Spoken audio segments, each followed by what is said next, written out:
Welcome to the official AFL Fantasy podcast with the Traders. G'day with the Traders, I'm Roy, I Coach Destroyer, and I'm here with Warnie. Coach of the Bulldogs. And Calvin. Coach of Governator. Right, today we're having a look at the Western Bulldogs, who traditionally have been providers of a number of players on our team. Plenty. Well, last year they were pretty good. Third-ranked team for points for, as they would be, because they've got plenty of players up there, and we'll talk about some of those in a moment.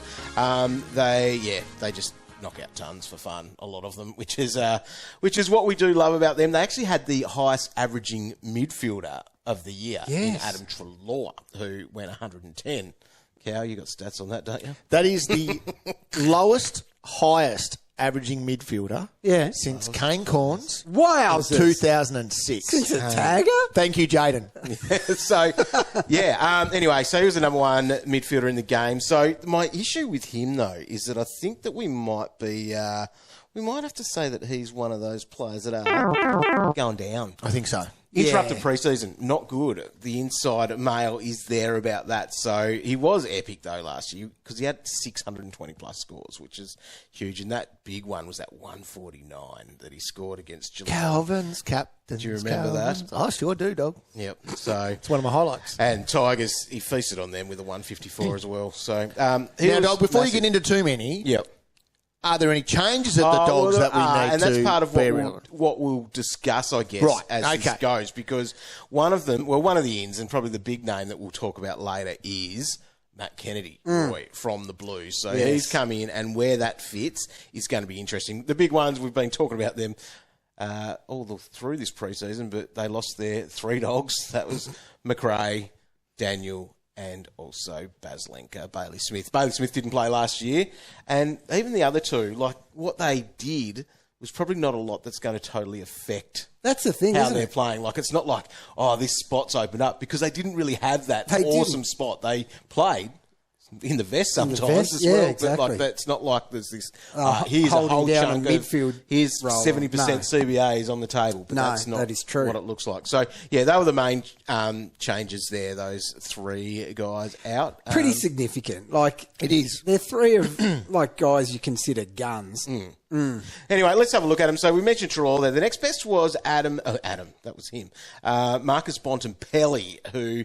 He'll cost you over 1.1 mil. He averaged 107. So a good season, but it was down 10 points on the year before, which is why breakout. We need to seriously look at him. Well, Cal, you have been all over him, haven't you? I have. Yeah. Go back and have a look at some of the scores that he has. They are massive, right? Last year, I remember this, Roy. There was a bit of FOMO in the room around the Bont. We got to have this guy. He's going at 117. Yeah. We justified why he won't slip. We did all this, right? Yes. And that was a big mistake. It was. But now we can go, hey, there's a guy without an early buy. Yeah. Could be your M1. Yes. He Captain plays, material. and he plays. He Even though plays. sometimes you think he's not going to play that week. There is no way. You're right. There is no way up. he doesn't go 107 at a minimum again. Yeah, true. So what's the only fear you could say with him is that he plays forward. It's the one that we've always said, because he's capable forward and we've seen him go forward and kick goals, that is the only worry with him. Now, From game to game. Like that. So he had his career high 32 goals last year. Yeah. So obviously meant that he was playing forward. Yes. A fair chunk. But he still gets to 107. But we don't want him kicking 32 goals. No, do I don't we? want him kicking 32 So goals. the thing is, they technically shouldn't need him forward. They've got a very talented and big forward line, because they would obviously like his size up there as well. But there shouldn't be room for him, really. He should be able to do his work in the middle. Well, they've got plenty of good options up forward. They do. So Bont still got to 75% of the CBAs. Now, when you think about that, Lachie Neale, I think, is like one of the best at like 80. Yeah. So he's still there. Yeah. I honestly think he's a genuine M1 option. It ticks a lot of boxes. Underpriced. Yeah. Based on the previous year. People aren't wanting to pay over $1 million. No early buy. Well, people are going to need to find it. You got to have $1 million in the bank. Yeah. And still hasn't got a brown note. There you go. And he'll get it this year. Now, their third player that averaged over 100 was 104.6, and that was Tim English. So he's another one that was down a fair bit. A lot. He actually was 118.7. That's higher than what the two big rucks did this year.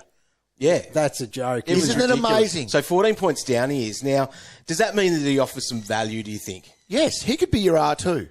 He does offer value. He just lost the plot last year. So they had those rule changes. Yes. And this is something we talked about back in December. Like, we basically about how the big-bodied rucks Yeah. were going to be advantaged because of that. And so does he need a bit more bulk? He does. Or has he spent this off-season learning what he needs to do for that? Because Possibly. they were caught off guard. He's a student of the game. He is. He's a smart Well, man. he is a smart guy, and he was smart enough to know that he got bullied on a weekly basis. And I don't know if he can change that. Yeah. So he dropped down a few ruck contests on my research there. Yep. Sam Darcy was that sort of Yes. second banana Yeah. in the ruck, where it was Lob previously. Yeah. Okay. Lob went back. Yeah. Especially in the back half of the season. Yes, he was he did. doing that. So, yeah, that's the interesting one. So it's sort of the hit-outs that dropped down a bit, but everything across the board he was down. Like, he was down disposals, marks and tackles. So 'Cause he had it just patches. dropped a bit. As someone who unfortunately owned him for a period, he Yes. had patches where he For would about 2 weeks. switch on, probably, where he would switch on, and it would be like, there he is. Yep. Yeah. The pennies dropped again, but then it would just quickly diminish again. So I really don't know. I've got no read on Timmy. I wouldn't be surprised if he didn't average 100, but I also, if he switched on, he could push that 110 again. Goes up against Big X in round one. Demolished. Potentially. Oh, tackled Snaps into in oblivion. half. Now, Bailey Dale's another one worth considering. So he averaged 92.6, so he comes in at 950k. That was his PB season. So he's their kicking king, which we know that that's a big part of stats. A lot of people talking about him. He's a bit of a buzz guy. Isn't he And ever? coming off a best. Well, this is why I think it's all right, because he scored 47 in gather round. That's Remember the next right. week? He was a sub. So That's Bailey right. Dale was the sub. Have you taken all those scores out and done his average dog? No, because you have to then think about some of the big ones, because you can take those out as well, or do you only take out the small? Well, take he's out not going to you know get how it works. subbed But so again. after being subbed, Surely. guess what he scored the week after being subbed? 130. Play Larry Emder, Price is Right. No, it was like a 160. 160. Oh, Ding, come ding, ding. Well on. done, Calvin. So it was massive. I Then wanted to 130 play the game. 134 the week after that. So huge. Like, that's a good return. That's going, don't put me in the vest again. Imagine people dropping him when he got the vest. Oh. Bevo! Jeez. God, you'd be beat off. Anyway, so I think he's one to watch as one of those slightly underpriced Yeah, fair. premium defenders. What does he get to? Could he get to 100? He possibly could. Oh, definitely. He's got the tools, but he's also got Bevo. It's as simple as that. Well, that's the next question. We've got Matt Kennedy. Oh, my Now, goodness. there is no doubt that he offers heaps of value. No doubt. So he's coming in at 77.1. Now, basically 93.8 back in 2022. I know that's a couple of years ago, but it has been sporadic for him because he hasn't been looked after a lot. Now, I've got a Calvin stat for you. Here we go. What have you got? When he attended 50% CBAs, Yes, like it. when not a sub, because he actually even attended Yes. 50% when he was a sub, what's that? He averaged 105.8. Oh, now listen, I would put a little flag on that stat. May not be correct. No, it's true. Is it? I did it. You checked but it's it? a Calvin type stat. Oh, gotcha, right. Because I went through and went, Yeah. let's take out all these No. anomalies. Yeah. No, basically 50% CBAs, he went at 105. Massive, 105.8. In his time at Carlton, I've got a stat. When he wasn't disrespected, Yep. he averaged 95. Yeah. That's how good he is. He is. But he is so good at patching That's holes. it. The flexibility that he Oh, has. we're down a forward. Sorry, Kennedy, that you were best on ground in the midfield up until this point. We now need you forward. Or it could be back pocket. That's the problem with him. And I assume they'll use him like that. So I'm looking at their CBAs from last year, seeing if he could squeeze in. Obviously, Treloar, injury cloud at the moment. Bont, Libba, who's getting on a bit and floats in and like whether Well, that's all he can do as yeah, well. Yeah. Ed Richards became a bit of a player late. He was. right? He did. Yep. Sando, we'll get to him, but yeah, there is a little bit of room in there for He'll an get a extra few. person. This is one that I'd love that crystal ball. I'd love to know what his season looks like, because if it's good, like he could be a knockout pick there. He's definitely one that I He's in the top 5. take a punt on in forwards. draft. Like I get him earlier. Right, we need He's to get better him. than that 77, regardless, I think. Like, I Yeah? even remember he subbed out in that final. Yeah.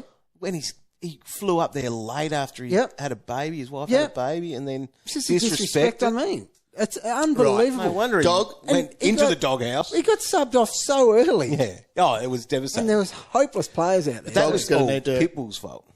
That's right. Dog needs to source this. He will source this pre-season. No, I have been trying a little bit on this one. I've got a little bit of sauce here. Yeah, good. Okay, we'll keep that in your back pocket. Well, it must be slightly positive for him to be talking like this about Matt Kennedy, who he's traditionally scoffed at. You know when Dog he's got a little bit of he does because info. his arms cross and his voice goes a little bit higher than normal. No, little bit higher. I don't have enough on him yet. All right, let us know. There's a few interesting players at the Bulldogs to be monitoring this pre-season. Keep us in the loop. All right, let's go to... just one thing. You always talk about your crystal ball. Like, he basically would love to cheat even more than he already does, if he could. I still reckon you wouldn't win. I don't need a crystal ball from Ryley Sanders because he is going to dominate this season. Spent a fair bit of time in the gym with Ryley over the break. I can tell. He was there. You were eating, he was lifting. He was there every time I was there. So I'm assuming that was heaps. I reckon. Once a week. G'day, Ryley. Anyway, he was putting in the hard yards there. And the thing is, his opportunity comes. Surely. So he was subbed in 5 of his 14 games. So it's a joke. So that average of 63.9 is down on what a normal season would have been for him, you'd think. And we know what his numbers were epic as a kid, and we talked about him this time last year and that sort of stuff. But that showed through in the VFL games that he played. Played 7 games, 116.1 average. So he just doesn't struggle. And it's all different ways that he builds his scores too, which is nice. Like, there was one game where he booted 3 goals, another one he had 14 tackles. Like, he just works hard, and I think marks are a big part of his game, which I don't think he got the opportunity to do a lot in the senior side. So that could be something. The moment, like, he's ranked the 50th forward on the board. Like, he becomes a top 30 at a minimum. Oh, easy, just on doesn't he? where he goes. Like, he's putting a bit on that. And he has to come into that centre bounce mix. I think so. Because he's the future of that as well. That's his game. He just has to be unleashed and it'll be a massive tick. Agree. Like, he's one to keep a real eye on. If they say, all right, you did your time last year when we unjustifiably subbed you out, even when you got Brownlow votes and subbed you out, if he's just given some keys. Yeah. So price at 64, so that's 656K. He could be, he's in that mix with the other guys, like his ex-Dog teammates. Yeah. In McRae and even Daniel, who's a bit cheaper, but you whack those guys in there. Like, that's a nice way to do it. I think it's a good one to watch. It is one to watch and one to source. And we've got plenty of others to look at. Cash cows. Well, not really, because the Bulldogs are all right, and therefore the kids may not be coming through. Now, one of them I was watching a bit last year, Jed Buslinger.